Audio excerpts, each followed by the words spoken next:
a dark, swampy, depressing October night, almost like the one outside. That's the kind of setting I was born in, and that also describes my mood. Good evening, Toastmasters and guests. I think the best way to introduce oneself is to talk about what one is passionate about. And I am passionate about a lot of things.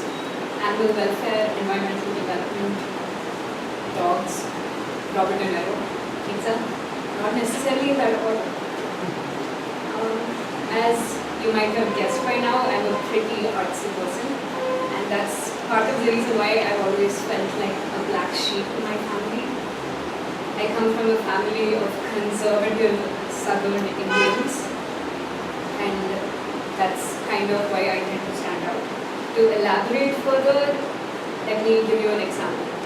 My family's idea of a great life is getting a degree in engineering or law or medicine, getting married when you're 25, getting a job where you earn more than you can spend, having 3 kids, 2 boys and a girl by the time you're 30, and retire when you're 50.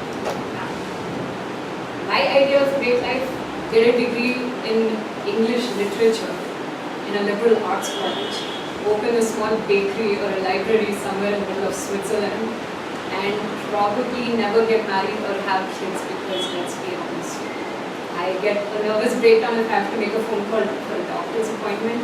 I still do math using my fingers, and I spend most Saturday mornings in front of the television eating cereal in my pajamas. And you want me to be responsible for a whole family? No.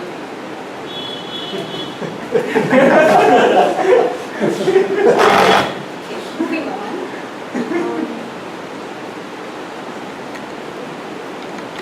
Moving on. If I have to describe my childhood, 2 things come to mind. First, I was an obsessive animal lover, especially when it came to dogs. In fact, when I walked in through the door, the first thing that came to my mind was, oh my god, they have a dog, I love this club already. Secondly, I was a natural nerd. If you look through my preschool and elementary school report cards, they were full of A+ and dinosaur stickers and notes like, good job, Sadhna, keep it up, Sadhna. But by the time I came to middle school, there was a plot twist. I got into bad company, and my A+ turned into B's, and B's turned into C-. Don't pull out your tissues here, because it's a happy thing.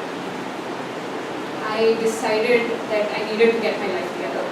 So I spent most of high school trying to piece myself together, both in the personality department and the academics department. But I think the highlight of my renaissance happened when I went to Paris as a part of a cultural exchange program. I think I was just overwhelmed by the beauty of such a magnificent town, or as the French would say, "Écoute magnifique."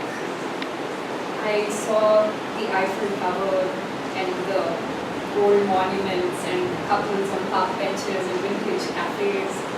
And I turned into a temporary Buddhist. I spent most of my nights awake contemplating the meaning of life and human existence and our place in the universe.